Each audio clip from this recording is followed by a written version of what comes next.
सोनल की भाभी सोनल को 4 बार फ़ोन लगा चुकी थी, पर सोनल फ़ोन ही रिसीव नहीं कर रही थी।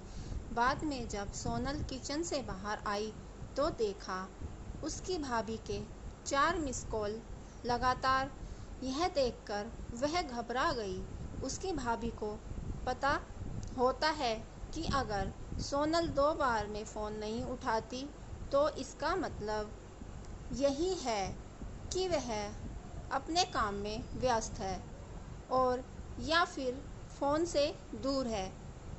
अब सोनल का मन घबरा रहा था, क्योंकि भाभी के 4 फ़ोन लगातार आने से उसे टेंशन हो गई थी, क्योंकि सोनल की मम्मी की तबीयत इन दिनों ठीक नहीं चल रही थी।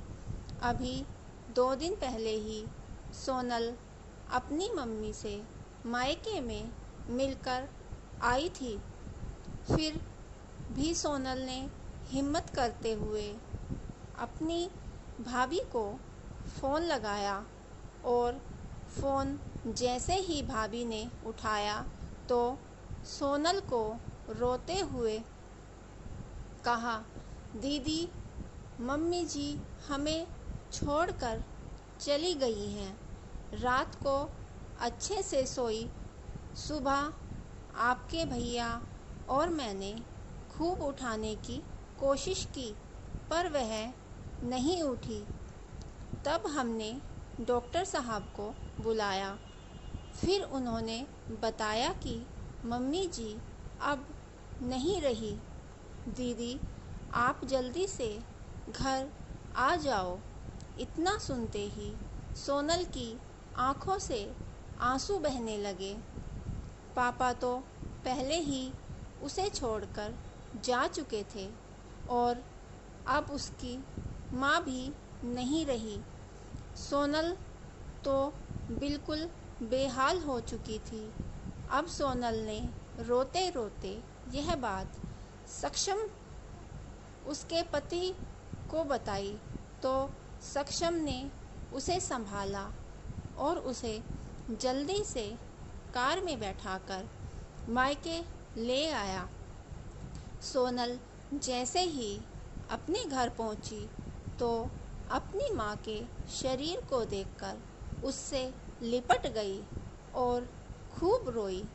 आखिर में समक्ष ने उसे किसी तरह समझाया और माँ का अंतिम संस्कार किया। सारे विधि विधान होने के बाद सोनल की रुलाई रुकी नहीं रही थी। उसे माँ की बहुत याद आ रही थी। तब सोनल की मौसी ने उसके आंसू पोंछे और उसे संभाला और कहा, सोनल बेटा, ऐसे दुखी मत हो।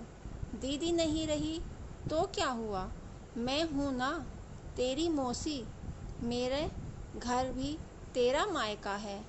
तेरा जब मन करे तब आ जाना अपनी मौसी के पास।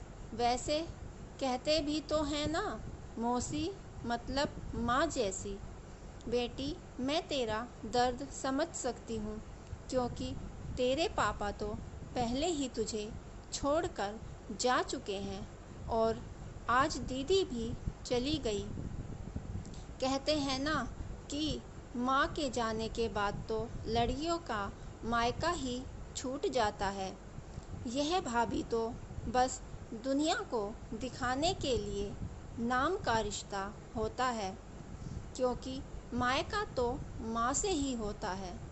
सोनल भी मन ही मन सोचने लगी कि शायद मौसी ठीक कह रही है, और वह मौसी से लिपट कर ज़ोर ज़ोर से रोने लगी और कहने लगी, क्या मौसी, मेरा भी मायका अब नहीं रहा। तभी सोनल की भाभी दूर बैठी दोनों की बातें सुन रही थी। पहले तो भाभी ने सोनल को चुप कराया और फिर उसे दिलासा दी। फिर भाभी ने मौसी से कहा, कि मौसी जी, आपने ऐसे कैसे कह दिया कि मायका केवल माँ से ही होता है। मैं मानती हूँ कि माँ का स्थान कोई नहीं ले सकता, लेकिन अभी दीदी के भैया भाभी जिंदा हैं और जब तक हम हैं दीदी का मायका हमेशा बना रहेगा। मैं पूरी कोशिश करूँगी दीदी को मम्मी जी की तरह प्यार और सम्मान देने की, और दीदी जब चाहे तब यहाँ आ सकती हैं। यह पर कल भी उनका मायका था, आज भी है और कल भी रहेगा। मौसी जी, मैं भी एक बेटी हूँ और मेरा भी मायका है, और मैं अच्छे से जानती हूँ कि हम बेटियों के लिए मायका कितना महत्वपूर्ण होता है। मौसी जी, आप दीदी को अपने घर ज़रूर बुलाइए, पर उन्हें अपने भैया भाभी के प्यार से दूर मत करिए। तभी मौसी ने कहा, बहू, आज के ज़माने में तेरी जैसी सोच रखने वाली भाभी बहुत कम मिलती हैं। मुझे माफ़ कर दे। मैंने सोनल को गलत राह दिखाई।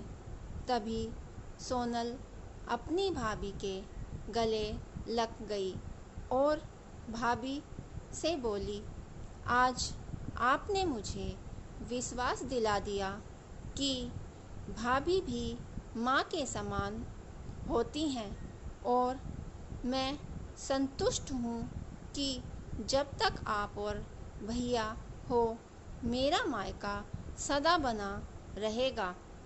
और किसी ने कहा है ना कि भाभी माँ के समान होती है। आज आपने मुझे इस बात का विश्वास भी दिला दिया है। दोस्तों, ज़रूर बताइए कहानी कैसी लगी, और कहानी अच्छी लगी हो तो हमारे कहानी को लाइक और हमारे चैनल को सब्सक्राइब करना ना भूलें। धन्यवाद।